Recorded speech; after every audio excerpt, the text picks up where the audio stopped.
everybody. Yeah, right. All right. Hey, thank you for coming. It's great to see all you guys. There's so many beautiful faces, and I kind of want to introduce everybody to each other. So if we could just go. I want to give you just a little bit of context for what we're doing tonight. In October of last year, Prairie State Press released Under the Moon in Illinois. It's a collection of interrelated short stories set in the fictional town of Middling, Illinois, which is not inspired at all by where we are now. So tonight we're gonna perform a little bit of that book for you. Since we released it last October, the book's available in print and also on Kindle. And then there are audio versions of the stories that we've done with original music by our very own Al Knox, as well as a couple of videos that we've just done. So you can find all that stuff at kiplingknox.com. So tonight we want to share the book with you, and we have some really wonderful performers who have joined us, and I just want to introduce them now. The first is from Madison, Wisconsin, Al Knox. Al is the front man for the Night Painters, a great indie rock band. He has released many, many albums, and he also composed the original music that we have in our audiobook. And then in his spare time, he's a software engineer. Then we have three actors, and is Sejal around? Sejal's in the back. Okay, Sejal's in the back, great. Okay, we have three actors here from the great city of Chicago. Without Chicago, we would be Iowa. So, first, Brian Boland, alumni of the Second City main stage. Frank Silva on Chicago Fire. The lead in Paranormal Activity 2, and I think that he's the only person to have the distinction to have been killed by John Cusack more than once. Yeah, that's good. John couldn't make it here tonight. We have Lily Francis, who is the owner of the Laugh Out Loud Theater, so make sure you guys look that up, and also a veteran of the Chicago improv scene. And in the back, will be joining us for the second act is Sejal Joshi. Sejal also a Second City person, and also is on Fox's Empire and Kennedy Center. So welcome to our performance. And thank you for being here. So quick summary of what we're doing tonight. We are, what's that? Sorry, quick summary of what we're doing tonight. We're gonna walk through this whole thing. We'll start with a short film that is the first story in the collection. Then we'll have three original compositions, songs from Al, and in between that we'll do another story from the collection called The Ad Man After Dark in 2 acts. It should take about an hour, so there won't be an intermission, but you can order drinks as you go. I think Lucy will be able to sneak in here. We ask people to silence your cell phones and show all the good Midwestern politeness that we're famous for during the show. Please do tip the waiter. And say hello to Big Grove. And then the last thing I'll just say is that what we're doing here tonight is a little bit new. It's for us, and so we really thank you for joining us in that. And if nothing else, I promise you one thing, which is that the show that you'll experience tonight is at least worth what you paid for admission. The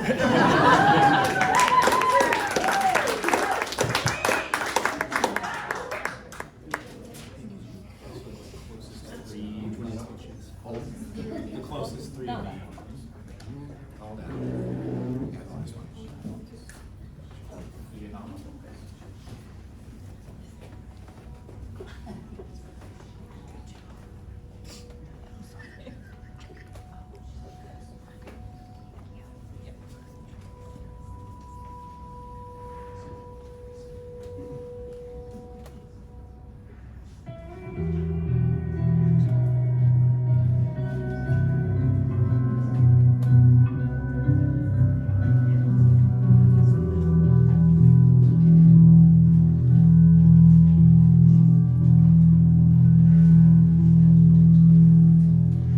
Letter to my late husband. My dear Earl, it's about time I wrote you. I don't know why I let so much time go, because I always feel better after I write. But I suppose there's something about people that makes them have to learn things over and over. The big news is there's been another storm, and this one was a doozy. The hens stopped laying 2 days before it came. Don't they just know better than we do? I think I told you the hens are all that's left. The garden rotted in the rain, so there's no vegetables. Eleanor died of pneumonia, so we're out of milk. And the corn must be in the next county by now due to all this wind, so there's no cash. Once the eggs are gone, then I don't know what. I could eat the birds, but then we'll have nothing. If you were here, you'd say, Helen, we'll learn from this. Well, I tell you what, Earl, I have learned something you won't believe, but I'm going to tell you anyway. When the storm came, I had the hens safe inside their house, but the buildings aren't what they were. The barn leans so bad you might think it's a shipwreck on a sea of clay. So when the wind picked up, it ripped the henhouse door off and sucked the chickens right out. It pressed them against the screen of the coop like red, shaggy leaves. From the kitchen window, I could see their yellow eyes not blinking. I cried out, to whom I don't know, for God's sake, leave the birds alone. And then I went out to see what I could do. If you were here, you'd say, Helen, your hands are shaking. You'd say, you need to catch your breath. And you'd be right, but I haven't lost all my strength. I may be 5'2" and half as wide, but I can still move, Earl. I got to the coop in 2 shakes and saw the river had risen almost to the floor of the house. Another foot of water, that hen house might just float away. There was garbage on the wind. Shopping bags twisted like jellyfish stuck to my legs. I had to swat pop bottles tumbling toward me. Cardboard boxes wearing smiles, food wrappers fluttering, and all this unopened mail. It all came on the wind, and I didn't know whether to save my eyes or see what's coming.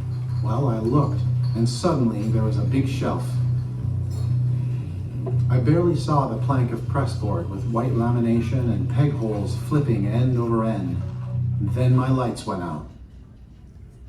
When I came to, I was lying face down in the mud, a little dizzy with a nasty throb in my noggin. I turned and looked for you, thinking it was over and this was it. But instead, I saw hundreds of wild birds, maybe thousands, flying on this river of air, wing to wing. I recognized these birds from pictures with blue-gray bodies and red breasts, and I thought, they aren't supposed to be here. The last one died in the Cincinnati Zoo. I held up my hand to catch one, but it only passed through, like it was made of wind, or maybe it was the wind. Earl, you know I'm a practical woman, not inclined to make things up. So hear me out when I say what else I saw. There came other creatures who perished long ago. I saw bison rumbling in dark herds, and their echoes made the heavens thunder. I saw wolves taller than me loping on silver legs who threw back their heads and howled lightning. And through the lightning came scores of pronghorn and hares and grouse, rolling across the land like the shadows of clouds. I blinked against the rain as the river rose closer to my muddy head, and I saw enormous armored fish whipping their tails to drive the flood. I tried to get up but couldn't, so I turned and saw ground sloth on a distant rise, all in a line, pawing mounds of soil from the earth so the waters could wash it all away. And far beyond, along the horizon, where the bleak sun glowed white, I saw silhouettes of mastodon, marching tail to trunk, and the one in front, the great mother of all these beasts, reared back her church bell head and wailed. But they weren't enduring the storm, Earl. They were the storm, all playing a part in some great communal tantrum.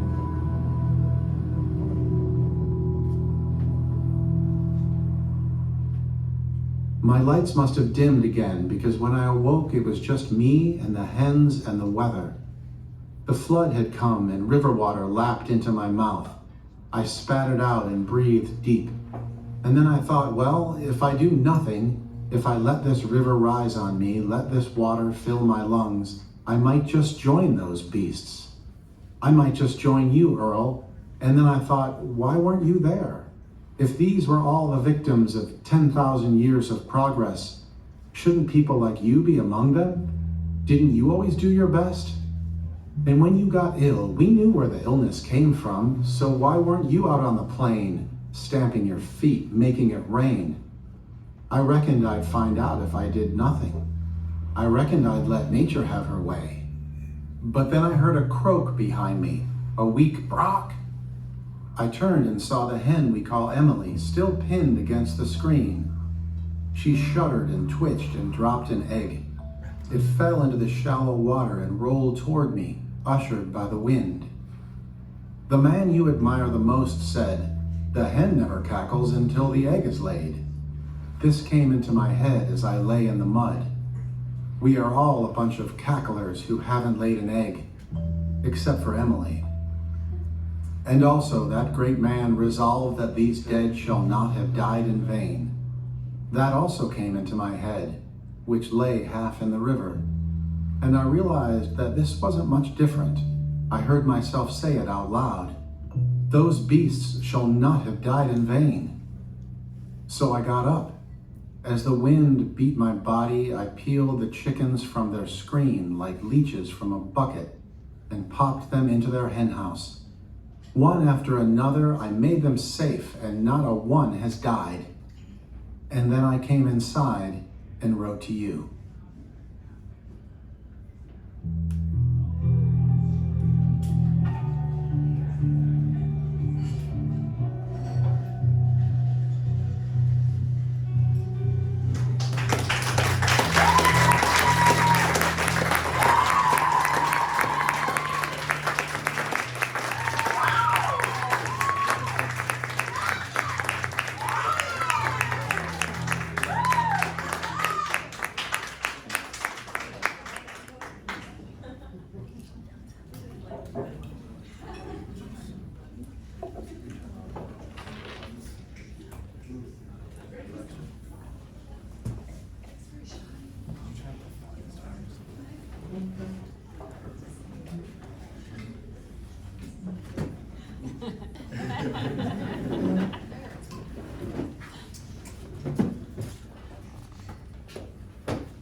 Evaporated mess, one that you can barely see, like the line at which you cross on what you need to believe.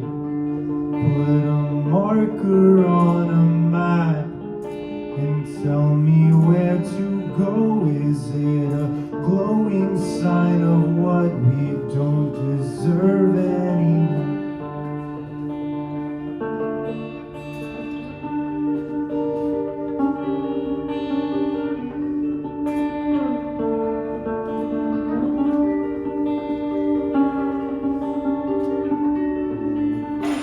Dig a hole and turn a stone. No one wants to be alone.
The Ad Man After Dark. Through the patio window, I can see the councilman at his kitchen table sorting pills on a sheet of steel. He separates a few and pounds them with a mallet. Then he cuts the powder into lines and sniffs them clean. He slouches forward with eyes closed and a shudder moves through his body. Then he raises his head and smiles beatifically, looking straight at the window where I lurk. He can't see me, of course, because it's after dark. In the reflection in the glass, he sees only himself, Tommy Henrik, still handsome despite the jowls, despite the marine cropped orange hair. He straightens up and points at his reflection, winking as if to say, "Giddy up." Oh, Tommy, have I got a surprise for you. His wife, Lisa, lies in a recliner in the adjoining family room with a glass of white wine, a phone, and a remote control. She's watching a group of ladies on television whose caustic grins are framed by breaking news. She might be sleeping, but I hope not, because I'm waiting for her to leave. Tommy turns toward her and calls out something, his chin extended. Rather than reply, she waves her hand to shush him and drains her glass. Tommy shakes his head and begins to tidy the table. Lisa's phone flashes a message, just like clockwork. Now she will switch the channel to a nature show, put away her things, kiss Tommy on his glowing forehead, and step upstairs. Now a white Silverado will park at the road and a man will emerge in camouflage clothes and run to the corner of the house, scale the downspout to the balcony off Lisa's bedroom, and disappear inside. Now Tommy will take a bottle of bourbon over to the recliner, lower himself with a groan of satisfaction, and raise the volume on the television. He won't hear what transpires upstairs. You might wonder if this is intentional, whether they have an arrangement so common among couples with their influence, but that's not likely because Tommy cannot tolerate anyone taking what he has acquired. I am wearing the image of Tommy's dead mother. It's a kind of radiant husk left behind when she rejoined the universe without regret. Fortunately, she was not among the troubled ones who roam this county after dark. Instead, she left this elegant husk, which was easy to find just outside the Henrik Mausoleum in the Middling Memorial Cemetery, where it flickered and bobbed alongside the remains of other untroubled Henriks. I slid the husk over my own spectral form, and although the fit was tight, in a matter of minutes I was walking and talking just like Peggy Henrik, the old firebrand herself. Having successfully borrowed Peggy, I gave my best to her family and dashed to Tommy's mansion. and here I prepare to conduct my first haunting in more than a month. Today is my death day, by the way, and although I'm here on this particular night for other reasons, it does seem nicely timed. A perfect way to get back in the saddle and do the honest work of the damned. Ha! No such thing, of course. But Tommy doesn't know that, which works very much in my favor. Looking at the unsuspecting councilman, I consider how I'll make my entrance. There are so many ways to do it. The thing is, you want the emphasis to be on the people rather than on some phantasmagorical trick. Emerging through walls, for example, or dragging chains, or whipping around like a zephyr, these are all fun, but typically distract your beneficiary from the point of your visit. I want Tommy's wicked heart to melt from the warmth of his mother's tough love. I don't want him shrieking and wetting his pants because his dead mother just dropped from the ceiling. Substance over style, we say. Also, I have learned the hard way that you can't control the radiance of these husks when you're wearing them. It's not like your own form, which modulates so nicely. The husks are basically on, making stealth a real challenge. I slip into the room through the patio door, behind Tommy, and glide toward him until I'm just off his right shoulder. It's showtime. I'm ready to be his mom, to flow with her strength and wisdom and deliver a message that will change Tommy forever, or at least knock him off his game for a few days. So here goes. Nope, not yet. Tommy nods off in his recliner and his glass of whiskey splashes on his leg, waking him. Oh, for Christ's sake. He hurls his body forward from the clutch of the chair. As he gets to his feet and turns, I dart out of the room and take cover in the pantry. You have to pick your moment. The pantry is stuffed with packaged food from Snack Time, the chain of stores Tommy inherited from his father. That's it, just stacks of cookies, cakes, chips, soup, all in plastic wrapped boxes bearing the Snack Time logo. A sort of Celtic cross rotated a few degrees to make it look fast, and stretched across a field of stars to make it look American.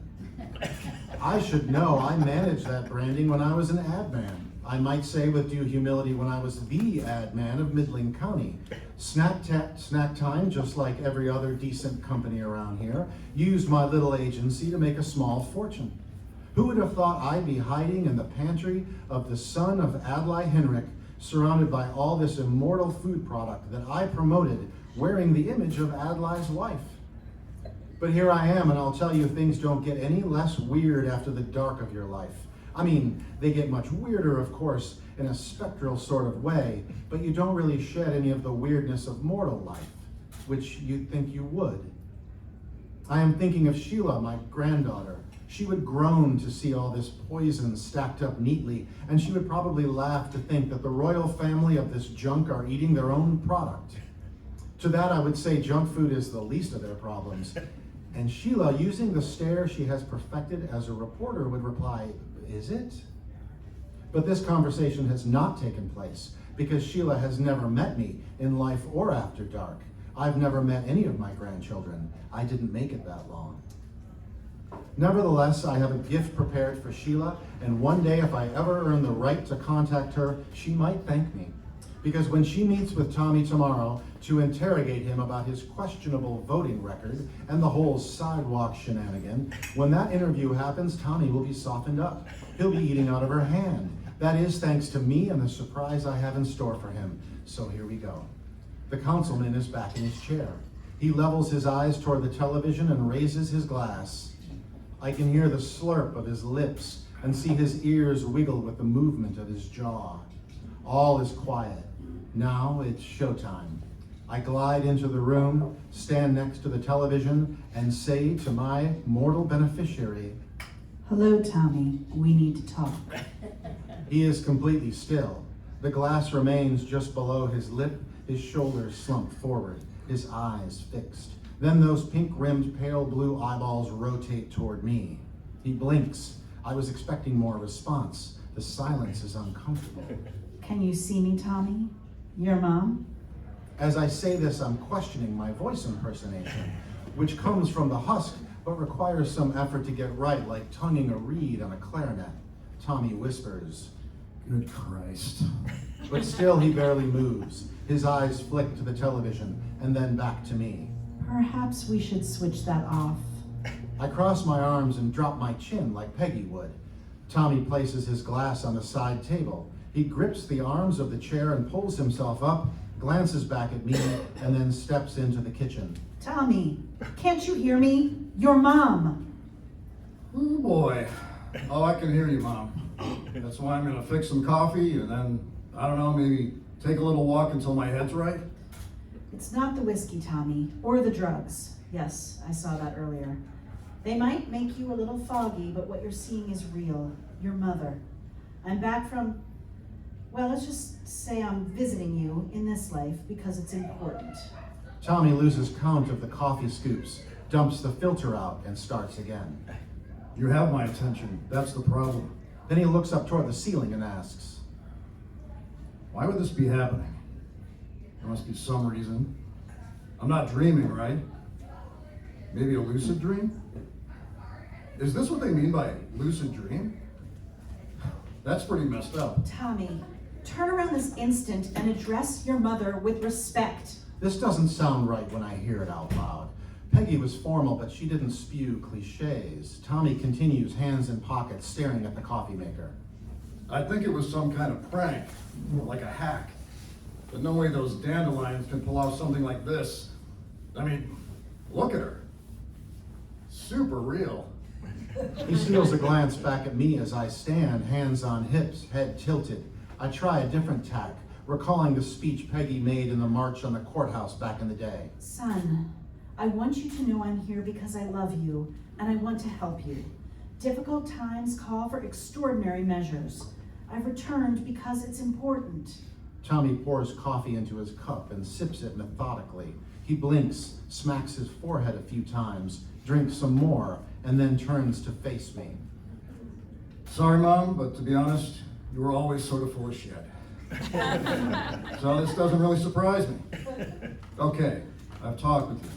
So now can you go away? Is that how this works? This isn't some trick, Tommy. Stop that. Look, whatever you are, I'm a man of faith, and that tells me that you are nothing but a test of that faith.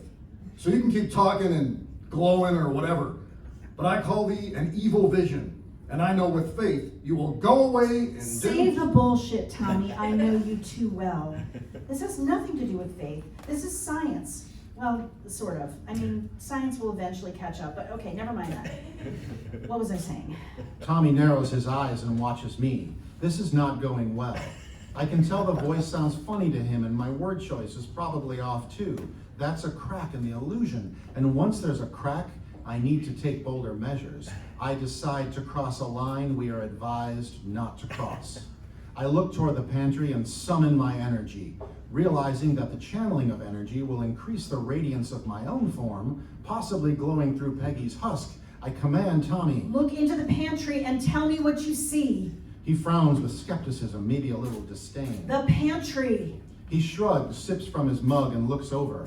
At this moment, I summon the energy. Up it comes from all the fields that surround us, and I feel the old authority, the phantom's drug.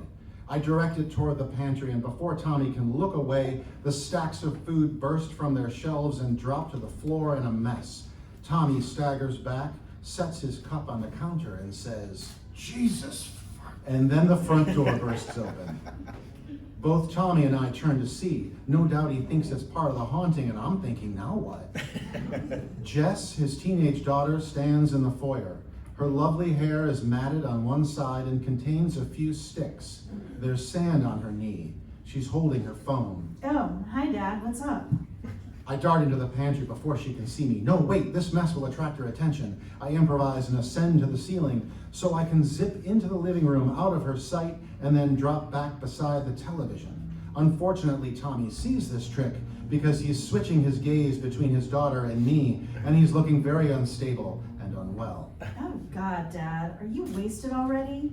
What the heck happened here? She strides into the kitchen, pockets her phone, and begins to pick up the packages of food. Where's Mom? Is she still up? Because I really need to talk with her about the campus visits. I think we need to reschedule because something's come up, and don't ask what it is because I'm sure you'll think it's trivial, but it's a big deal to me, and I care about relationships even if nobody else does around here, or at least most people don't seem to anymore, so. Jess pauses in a crouch, holding a pack of snack time brownies, and looks at her father. And no one is listening as usual. Tommy pulls his stare away from me and shakes his head. Sorry, I'm sorry, Jess. Your mom? Yes, she's upstairs, in bed early, I guess. Maybe a headache? He steals a glance back at me and then looks back at her. I think, come on, son, where's your discipline? If you look, she'll look. If Jess just turns her head, she'll see the radiant ghost of her grandmother. That is definitely not part of the plan. But instead, Jess stands up, crosses her arms, and peers into her dad's face. I think you need to go to bed early too. You look super sick. What's with the coffee? You're gonna be hurting tomorrow. Go up and I'll bring you some water and a Xanax or something, okay? I'll play mom tonight. Oh no, I don't need anyone playing mom around here tonight. I'm fine, thanks. Glass of water would be good though. Speaking of, what is this bullshit I'm hearing about sidewalks? You wanna tear out sidewalks now? Why is that again, Dad? Tell me it's a rumor. Tommy gulps from the glass and sets it down. I can tell he's using all his effort not to look over at me. Sidewalks are socialist. No, really, what's the story? Sidewalks are a socialist scheme to encourage the random milling about of shiftless people and vagrants and to promote the assembly of violent, earnest mobs. Decent people don't need sidewalks, so we're tearing them out. I've got the votes, almost, and we're gonna get this done for the righteous people of Midling, so help me God. Jess pulls from the fridge a hard seltzer and pops the top. She looks at her dad like you might consider a child's creepy drawing. You say so, but TBH, it does sound pretty shitty to me, and also a waste of money maybe? She pulls out her phone and studies it as she speaks. How's that boy Donnie Martin? I haven't seen him around lately. Me and Donnie broke up ages ago. I've got a new boy now. You'd hate him. He's super nice. Tommy sneaks a glance at me, drops his chin in disappointment to see I'm still there, and looks back at Jess.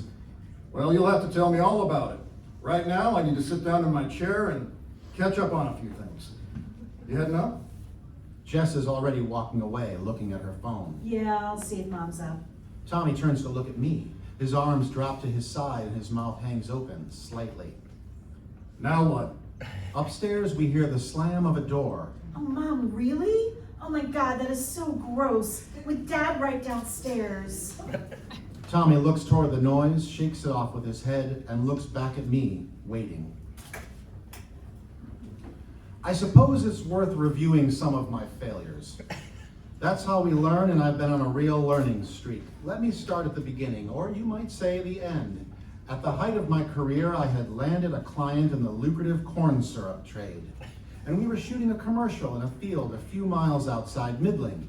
This was before the age of irony, when you could appeal to people's unspoiled sense of nostalgia. A local farmer had agreed to appear in the ad and run his thresher at dusk during the golden hour. The shot began with a wide-angle view of the vast field and sky, then zoomed into a close-up of the combine. There, behind the wheel, we saw the farmer in ball cap and overalls. Seated next to him, his mature but gorgeous auburn-haired wife, and between them, his even more gorgeous blonde 19-year-old daughter, laughing and pointing with wholesome enthusiasm at something off camera. A voiceover read the tagline, "Savor the sweet life." And then we wrapped with images of all the delicious foods enhanced with the syrup of that corn. And although I now regret the grave consequences of that industry, I still shudder with pride at the pure genius of that spot. I am a work in progress. After the filming, we catered a big party at the farm, and I spoke with Kelly, the farmer's daughter, and discovered that she had a remarkable potential for the ad business. We took a little walk after dark with a bottle of dandelion wine to discuss job opportunities, and one thing leading to the next, found ourselves asleep in the middle of the field under a meteor shower surrounded by 7-foot corn. I suppose my tone is a little off here because the unfortunate consequence of this tryst was as follows. At first light, the farmer returned to harvest his crop for real and unwittingly threshed Kelly and me right into the dark.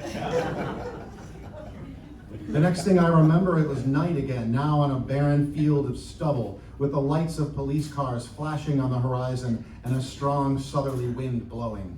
After I became aware of my own radiant form, I saw that Kelly was not far away, or rather the husk of Kelly's mortal energy, just bobbing and flickering like a Christmas decoration on the front lawn.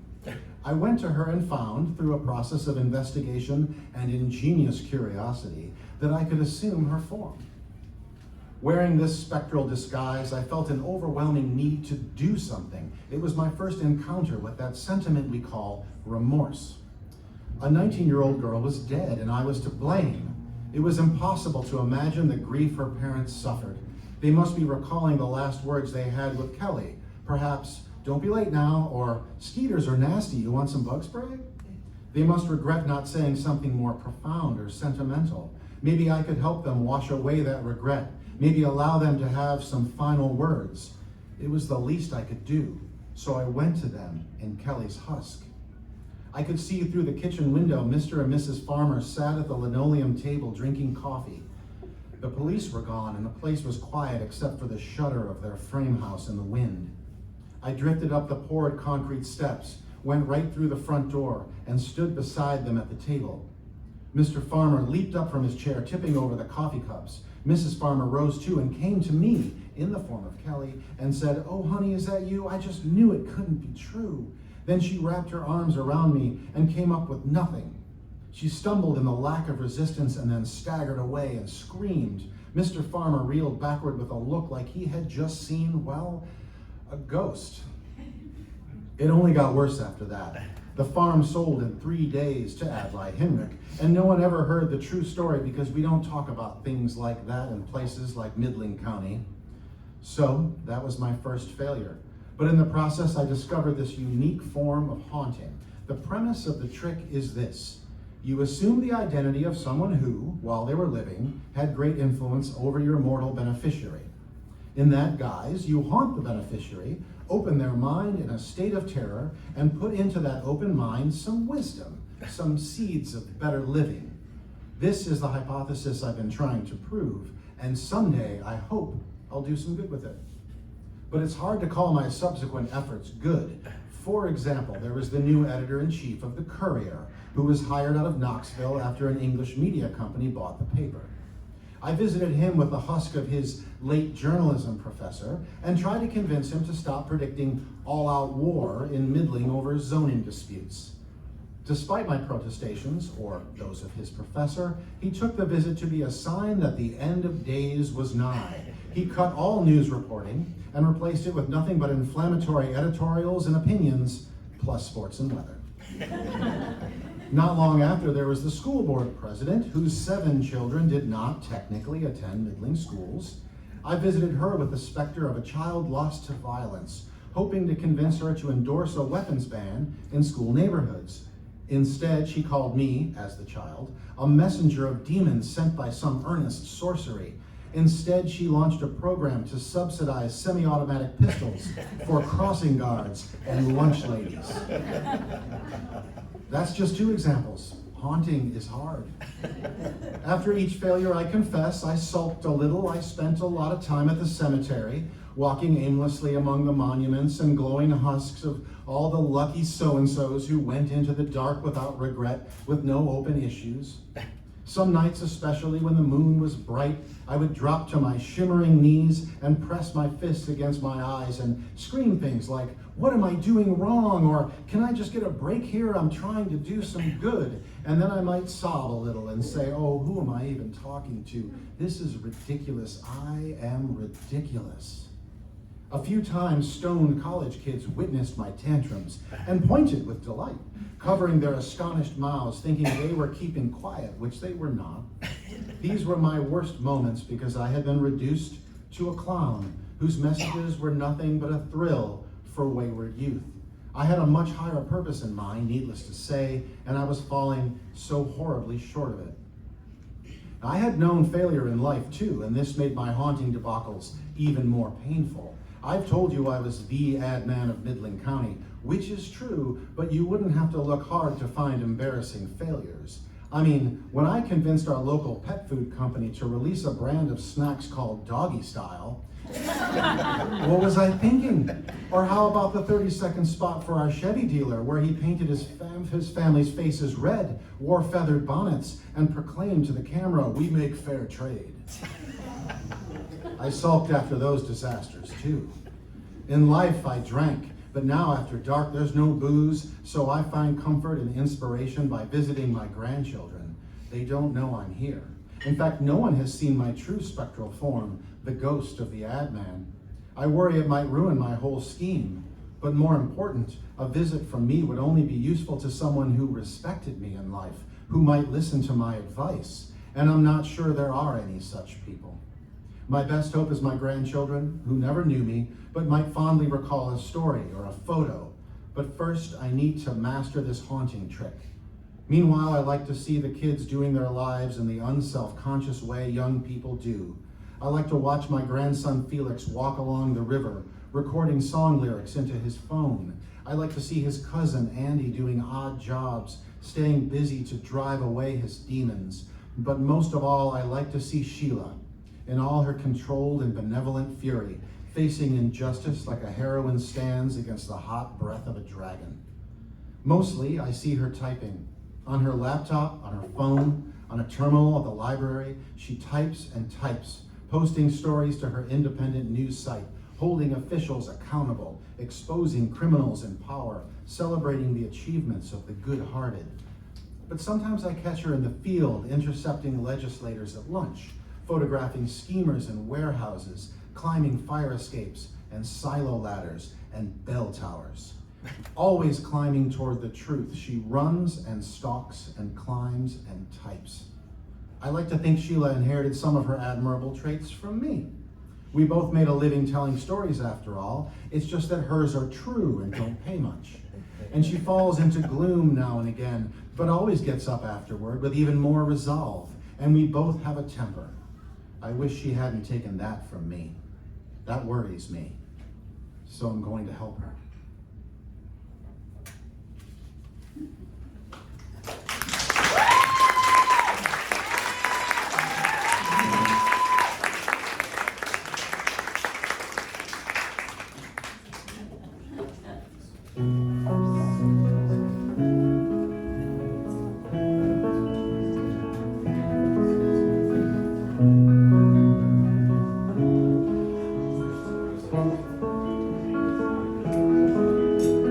Sound it out. I wanna be more than them. And now I wanna be more than them.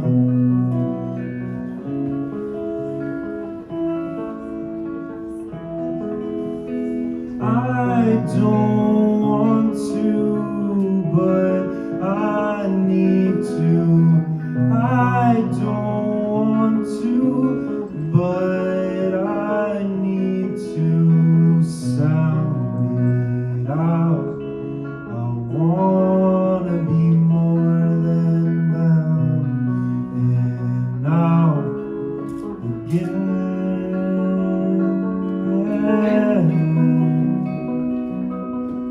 You float like a feather when no one's around. This tormenting silence is killing me now. I'm so far away, there's no bringing me down. Oh.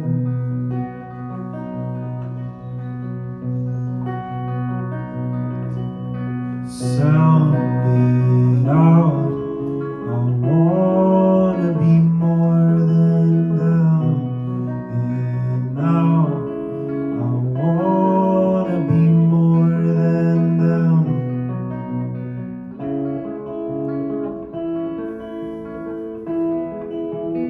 I don't want to, but I need to. I don't want to.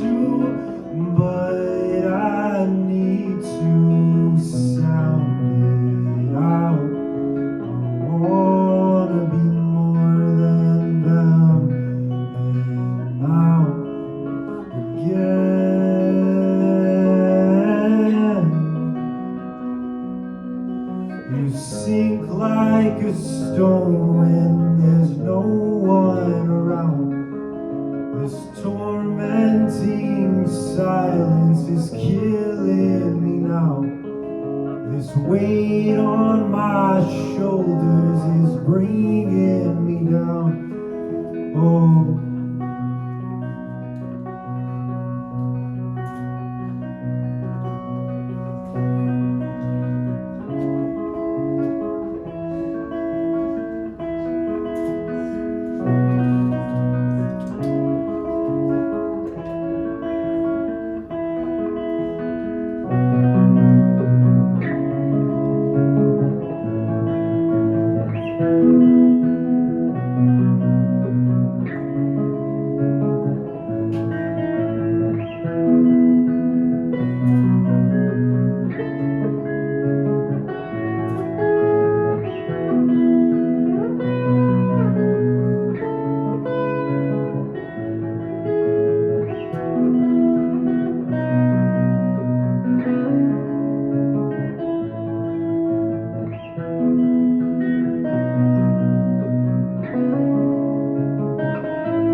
Bodies are cages, they're finally free. The more I feed darkness, the more it feeds me. I'm so tired of wondering what it means to be.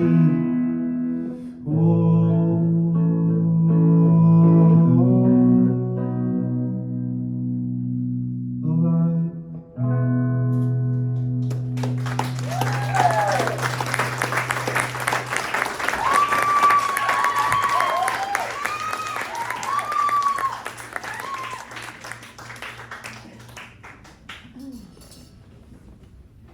I stand wearing the husk of Peggy and Rick in Tommy's living room. Tommy sits in the recliner, still holding his cup, and peers at me.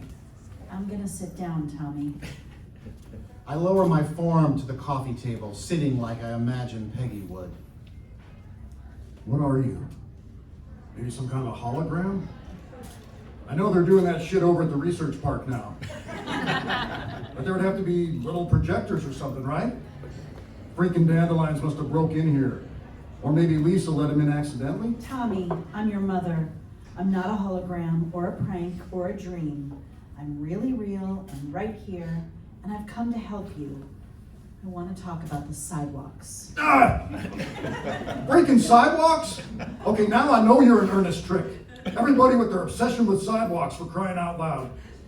I'm going to bed. Tommy leans close, looks into his mother's spectral eyes, and says, You can tell whoever's behind this, whoever's watching or recording or whatever, that I'm not having it. Ha ha ha, I get the joke.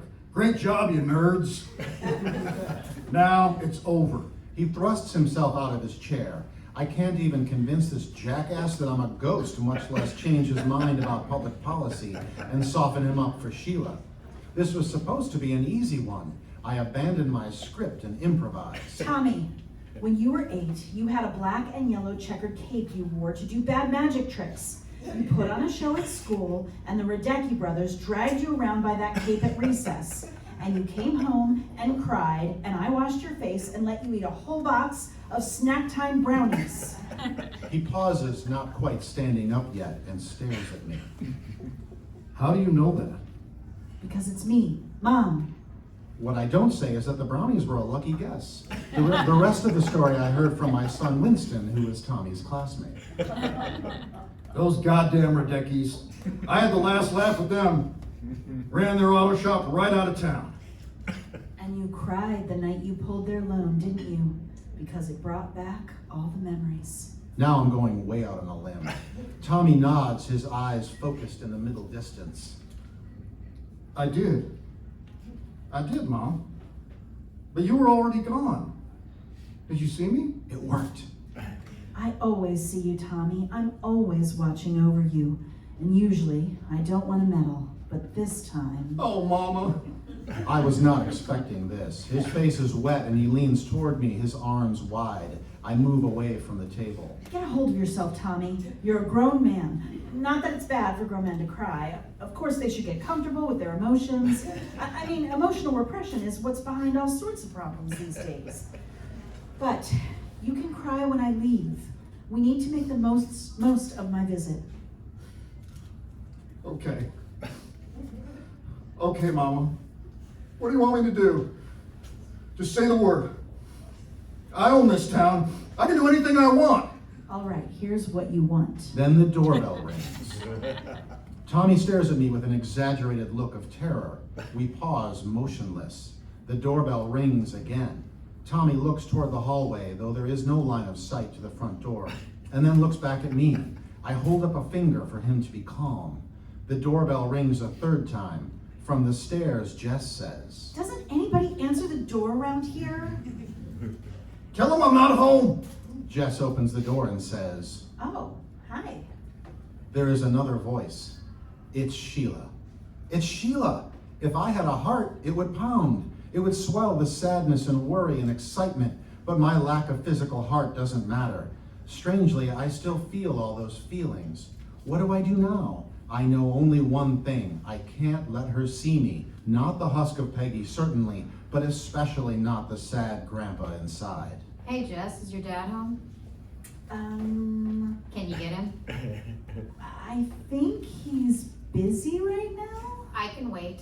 Tommy tosses his arms in frustration. I motion for him to stay calm. Meanwhile, I'm not calm, but that's my business. Or maybe he's out right now? I can check. Jess, are you dating my little brother now? This is signature Sheila, the abrupt, disarming question. Well, I don't know. I mean, we hung out today. Are you going to be a bitch to him? Because he's a nice kid and I don't want to see him hurt because you're a bitch to him. Make sense? I guess. I mean, sure. Hey, I always wanted to say I love your work, Sheila. Your writing. You're kind of inspiring to people, you know, if that's not too weird to say. Yeah, no, thanks. Thanks for reading. Can you get your dad now? Better yet, how about just come in and show myself in and save you the trouble? Sheila begins to walk down the corridor. I can tell by the sound of her boots. She likes to wear these tall-heeled black zip-up boots, which add a few inches to her otherwise diminutive frame. Tommy mouths to me, "She's coming," and he makes a shooing motion. I retreat into the massive entertainment cabinet, surrounded by shelves of superhero movies and warplay video games. I summon a shot of energy and draw the door shut. From inside, it's easy to hear. Sheila's boots stop nearby. So you are home. Sheila Folson, great to see you. What can I do for you? I was thinking we might do that interview. Kinda late, Sheila, but it's on my schedule for tomorrow. Looking forward to it. Councilman, how many times have we scheduled this interview? Oh, we might have had to reschedule once or twice. Things have been... 7. We have scheduled this interview 7 times. I've been to your office 7 times, and each time you were indisposed. So how about we do it right now? That'll clear your schedule in the morning. Make sense? Well, Sheila, I'll tell you, now is not a great Oh, time. it seems like a perfect time for me. If you don't mind, I'll take a cup of that. I said now is not a great time. Inside the cabinet, I'm not thrilled by his sudden change in tone. He sounds unstable. No need to raise your voice, Mr. Henrik. No need to raise your voice, Mr. Henrik. Okay, now that's just childish. Now that's just childish. I can feel Sheila struggling to keep her composure. I have seen this before, and it looks a lot like me. It breaks my heart, the one I don't have. I want to tell her to keep it together, and then for a moment, it seems like she will. Look, I came here to do my job. I'm a journalist, and you're a public servant. We're supposed to work together. It can work to your benefit, you know? You're not a journalist. You're a hack, a fabricator. You're a pawn for the earnest machine. And you're a pawn for the righteous machine. I am the righteous machine. I run this town, and don't you forget it. Oh, now we're getting somewhere. I hear the chime of a phone. That must be Sheila. What the heck is that? Are you recording this? Of course I am. But trust me, it's off the record until now. I'll just set it on this coffee table while we talk, okay? Are you fucking joking? Get the fuck out of here. You can't just barge into my house. Your daughter invited me in. And I'm inviting you out. Councilman, do you have a financial interest in the demolition company you want to hire to rip out all of the sidewalks? Sidewalks? All anybody wants to talk about is sidewalks. Well, you kind of started it. No one talked about sidewalks until you called them a socialist plot. That's beside the point. How exactly? That is the point, right? Don't you talk circles around me? Don't you know who you're talking to? Then there's another pause filled with the huff of Tommy breathing. He is calming himself down. Then I hear a movement, a kind of scuffle. Give me my phone back. I'm confiscating it. That's ridiculous. You don't have any authority to confiscate that. Give me my phone. I'm standing my ground. It's my house and I can confiscate. Do you even understand how the law works? Seriously, give it to me. I hear Tommy walk around the room. He speculates. I bet I could learn all kinds of interesting things with this phone. Then a thud like a sack of potatoes hitting the floor, and Tommy lets out an Nope. This is getting bad, so I crack open the door to see. Tommy is bent over, clutching his gut. Sheila stands solidly, facing him, pointing her phone camera at him. Then Tommy uncoils and makes a move toward Sheila with open hands. She darts behind the recliner as she bangs his shin on the coffee table. Tommy curses and goes after her again, and Sheila escapes his grasp, and then they have a standoff with the couch in between them. I'm calling the cops. Assault and battery. I have a right to retrieve my stolen possession. Her lips are compressed and her eyes wide. I have seen this face before. I have worn that face many times. Don't do something you'll regret, Sheila, please. The cops don't like you. Sergeant Medina doesn't like you. You're screwed. Are you saying you have influence over the Midland police? Are you saying, Councilman, that the police may take action based on their personal opinions about me? Record all you want, you little bitch. I'm calling Medina, and we'll get that phone and everything on it. And then, if I'm not feeling satisfied, we'll go after your father and pull the lease on that research space he's renting from me. And then maybe we'll see about getting your brother kicked out of the marching band. Sheila lunges to the table, grabs the remote control, and flings it at Tommy. It strikes his glistening red forehead, and a seam of blood appears. He brings up his hand, sees the blood, and his expression becomes dangerous. I have to do something. It'll be okay. I can handle this. I step out of the cabinet, radiant in the husk of Tommy's mother. I command. Hold on. Hold on, you two. Let's all keep our cool. Tommy looks at me, then at Sheila, then at me. His face holds a peculiar tangle of emotions. He puts his hand to his head. Mama, I'm bleeding. Tell her to go. Sheila's expression fades from rage to wonder. Whoa, that looks like Peggy Henry. It is Peggy Henrik, dear. And if I'm not mistaken, you're Sheila Fugelson. Yeah. Fulson. I Yeah. truly admire your work. No, thanks. Though I'm not sure how you'd know that. Now that I'm in the same room with her, she looks so small. Formidable, but small. I wish it were just the two of us and we were up on a hilltop over a lake flying a kite. I could have taught her some things, I reckon, if it weren't for that damn thresher. Now they are both staring at me. Ghosts aren't supposed to daydream. Although I've passed, dear, I still keep my eyes and ears on things. Now I think it's best you go so everyone can cool off, and then you two can have your interview in the morning. Everything's always better in the morning. Sound good? I clasp my hands in front of me, hold my ankles together, and smile with all the grace Peggy Henrik showed in life. Sheila has pointed her phone camera at me and takes a step backward. Tommy, who is this? It's my mama. Put your goddamn phone down. Well, that can't be because your mom died a while ago. Sheila starts to circle me to film at different angles. Have you touched it to see if it's an illusion? I begin to say, no, let me tell you why. But Tommy interrupts, pointing at Sheila, saying, It's none of your business. And don't call her it. I'll tell you what, I'm calling Medina now, and we'll take this to Judge Murray and get that rag of yours shut down. Sheila has turned to film him now. Well, if that is your mom, it seems like she likes me better than you. Tommy strides toward her again. This is too much for me, and I say, Stop it! Leave her alone! But Tommy catches her this time and smacks the phone from her hand. It skitters across the hardwood floor. As Sheila reaches down to grab it, Tommy shoves her and she falls. He grabs a cushion from the couch and drops down on her, holding her against the floor. Sheila kicks backward, trying to inflict some pain on his legs with her boots. Stop moving.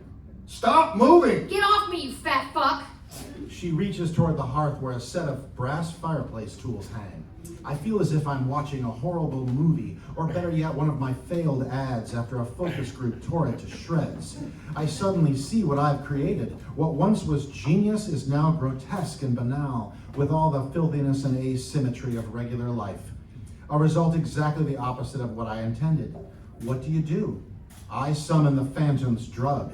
I draw up energy from the fields that surround us until I am glowing with potential. Then I release it all toward Tommy, launching him into the fireplace and away from Sheila. He looks back at me. Sheila looks at me. Their faces, it's like they're in shock. I look down at myself and understand. My spectral form, the ghost of the ad man, is glowing brightly through the husk of Peggy Hinrick. We are two dead persons, fused as one, each fighting against the other's light. This is too much for my mortal beneficiaries. It's too much for me. I tear Peggy's husk off myself, and we float beside each other just above the coffee table. I say to Sheila, do you recognize me? My voice sounds meek. I realize what's happening. I am revealing myself to my granddaughter, to Sheila. This is not the way I wanted it to happen. I say, do you? From pictures, maybe? There is a pause in which I think perhaps Sheila might say, oh, Grandpa, but instead, I feel out of myself, as if I'm a camera slowly pulling away. I have thoughts like, these primates are opening their mouths and forcing the most unpleasant sound to express their vulnerability. And then I think, oh, Sheila, honey, please don't scream. And then I think, shit, in a few seconds, Jess and perhaps Lisa and Lisa's lover will all be downstairs to witness this horrible scene. That can't happen or the whole town will know and I'll never haunt again. And also, Sheila shouldn't see more of me. Maybe it's brief enough that she'll forget. But still, I might be able to do just a little good. I begin to say, before I go, can I just give you guys a little advice? But they have scrambled to their feet. Tommy brandishes the couch cushion toward me, and Sheila has drawn the fireplace poker. Whatever you are, just go. Get out! I say, I'm only here to help. Go! It's over. Every second I stay, I make it worse. Sheila's on her own, but it's clear she's better off that way. So I grab Peggy's husk like you might grab a jacket, and I flee. I pass directly through the walls because we're long past good manners, and find myself on the front lawn. I would be out of breath, but there is no breath after dark. Outside, the town is quiet. I hear crickets and then the distant wail of a train heading north. The moon is nearly full and there's a halo around it. Weather coming. In the hedge, I see a raccoon scale the trunk of a white pine and pause to look at me, its eyes reflecting the street light. I become aware that I'm still holding Peggy in a manner of haste, so I right her husk so she looks respectable again. It's the least you can do for the departed. Then I realize we are visible, and so I take cover in the hedge. A shape drops from the bedroom balcony and slides down the downspout. A man in camouflage holding his shoes. He runs toward the white Silverado and pulls himself inside. Through the front door comes Lisa, running in a sheer robe toward the truck. She jumps in as he rolls away. I suspect she hasn't thought this through, but who am I to judge? Then Jess comes out from the open front door and takes a few steps down the sidewalk. She sees the taillights of the truck and hears the bark of its tailpipes. She looks back at the house, then back toward the street. She raises her arms and drops them in exasperation. Are we all just insane? Then she brings up her phone, which illuminates her face, and she dials and says, Felix? Sorry, I know it's late. Can I come over? She jogs away across the lawn. The house is still, and I sense a peculiar calm. I should go. I should return Peggy to her mausoleum and then, well, I don't know, but I can't go. Because Sheila's inside, and I just have to know. I leave Mrs. Hinrich's husk floating in the hedge and glide around the house to the patio doors. They can't see me, of course, because it's dark. But I see them, Sheila and Tommy. They sit on the couch, not far apart, leaning forward, their elbows on their knees. They are both looking into full glasses, and there's a bottle of bourbon open on the table. Tommy keeps shaking his head. Sheila says something, then stops and resumes looking into her glass. Tommy mutters something and takes a drink. Sheila thinks, smiles briefly, and drinks to that. And scene, I whisper. Not bad for a night's work.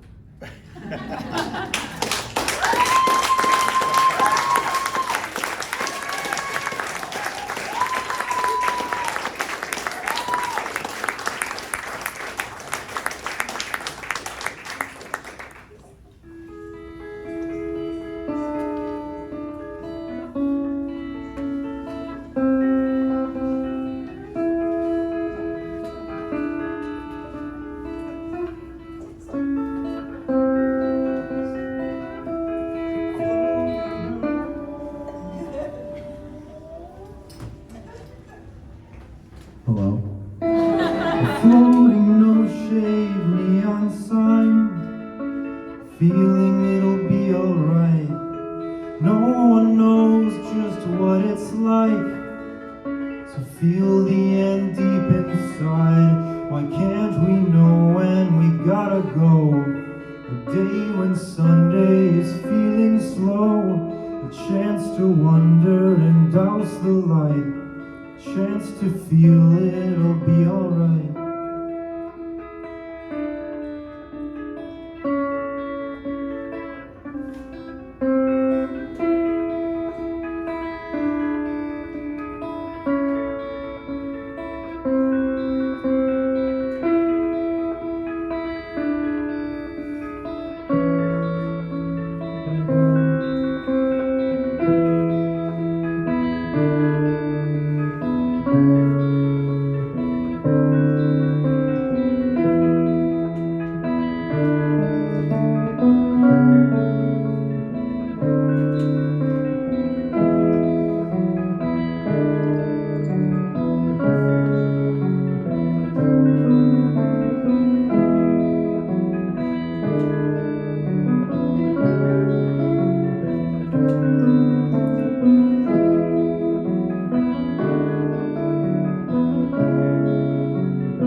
Burning no shade neon sign pressed into your side.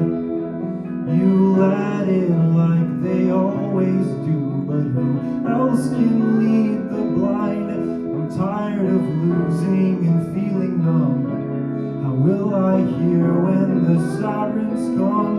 I'm not afraid of the damage caused. I'm scared the fear doesn't come at all.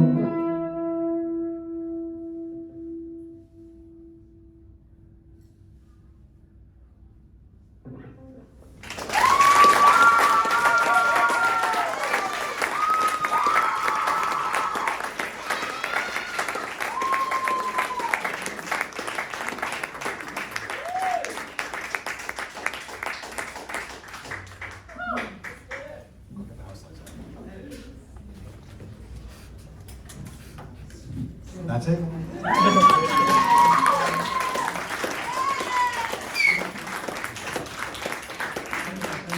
Hey, I got some closing remarks here. First of all, thank you everyone for coming. I hope you enjoyed the show. And then I want to just hear one more big hand for our performers.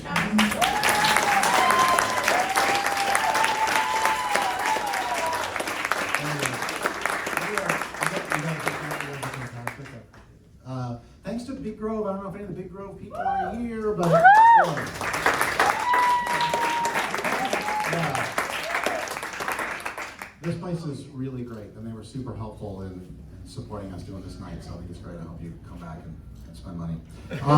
Speaking of which, on your way out, if you want to see the merch table, I want to say there's stuff that's related to Under the Moon in Illinois, as I think maybe you saw. I also would love it if you would sign the guest book so we can know who came, and leave your email address if you want to hear about some more shows. Also, Lily has her pottery there. So in addition to running a theater and being a successful actress, she also has a pottery studio. And so and then what you'll see along the table are QR codes. So just point your phone camera at those and you can get more information online and follow up as you see fit. Couple other things. We have a reading on March 4th at the Lit here in beautiful downtown Champaign. So I'll send out some more information about that. And then I just want to, final thing is a lot of work went into this book, a lot of work went into this night.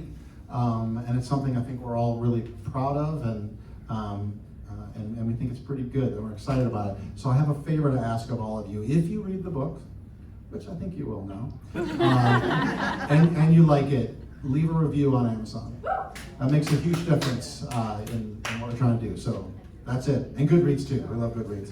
And that's it. So thanks everybody again for coming. And once again, let's just give a hand to Al Knox.